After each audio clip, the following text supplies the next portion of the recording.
A so many kilogram mass is being pushed upwards along a vertical surface by a force of so many newtons at an angle of so many degrees above horizontal. Here's the picture that we are representing here. We've got a mass. It's being pushed upwards on a vertical surface by an applied force that's at so many degrees above the horizontal. The coefficient of kinetic friction is given, and we want to find the mass's acceleration. Start these out always the same way. We draw a free body diagram. There's our mass. It has a weight, m times g. This applied force is neither parallel to the surface nor is it perpendicular. It's sum of both. So we're going to break that applied force into its perpendicular component and its parallel component, Fa cosine theta and Fa sine theta. Furthermore, there's a normal force, which is always normal to the surface. So this is one of those rare cases where a normal force is pointing horizontally.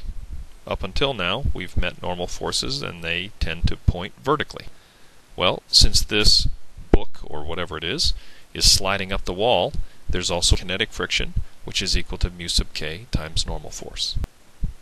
And now we're ready to write our Newton's second law equations. If we sum the forces perpendicular to the surface, I'm going to choose to the right to be positive, so that would be Fa cosine theta, which points to the right, minus the normal force, which points to the left, and that should equal the mass of the object times the acceleration perpendicular to the surface. Well, this mass is not going to accelerate perpendicular to the surface, so that side collapses to zero. We know the applied force. We know what theta is, so we can calculate the normal force. Now, what good does that do? Nothing up to this point, but you can see that when we use the friction force, we're going to need that normal force. So I think this will come in handy later on. Now let's sum the forces parallel to the surface. The object is moving upwards, so I like to choose up to be positive.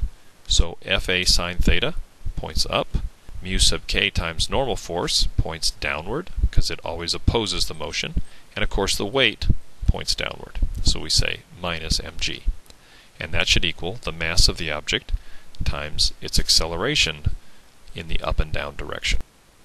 And our goal is to find that acceleration. Again, we know the applied force. We know what theta is. We're given the coefficient of kinetic friction.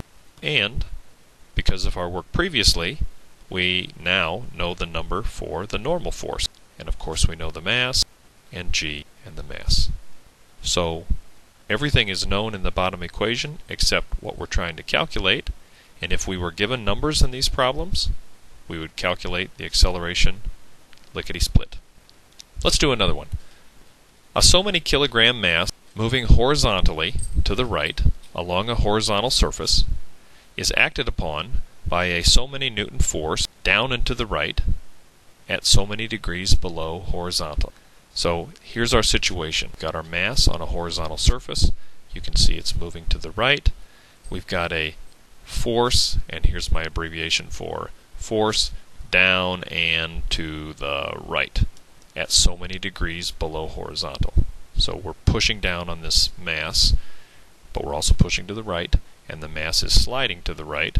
We're given the coefficient of kinetic friction, and the question is, what applied horizontal force is required for the acceleration to be some given value?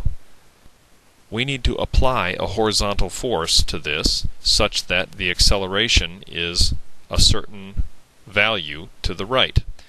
Now, unfortunately, we don't know if this applied force should be applied to the right or if it should be applied to the left. In other words, does our down and to the right force need some help getting us up to that value of acceleration, or do we need to apply our horizontal force in the opposite direction to kind of hold the mass back such that we achieve a given acceleration? So we don't know. So we're just going to pick a direction. I'm going to guess that we need to apply a force to oppose the down and to the right force. So let's see what happens. Let's draw our free body diagram. There's our mass. I always like to start with the weight, m times g. The down and to the right force needs to be broken into perpendicular and parallel components. So the one that is pointing down, you convince yourself that that should be equal to the down and to the right force times the sine of theta, and that the horizontal one should be the down and to the right force times the cosine of theta. There's my applied force. We also have a normal force pointing up, and we have a friction force that always opposes the motion. And now it's time to write some Newton's second law equation. So perpendicular to the surface, we have the normal force pointing up, F times the sine of theta pointing down, and mg pointing down, and that should be equal to the mass of the object times the up and down acceleration, which is 0. So we can solve that for the normal force, and the reason we do that is because we're going to need the value for that normal force right there when we get to friction. We know the down and to the right force, we're given the angle, we know the mass and g, so we can calculate the normal force and eventually insert it right here into the friction force. So let's write Newton's second law equation for the parallel direction. I like to choose the way an object is moving as positive. So F cosine theta to the right minus my applied force, because according to the diagram I pointed it in the other direction, and of course minus friction. And that should equal the mass of the object times the acceleration in that direction. We are after that applied force right there. We're given the down and to the right force, we're given the angle, we're given the coefficient of friction.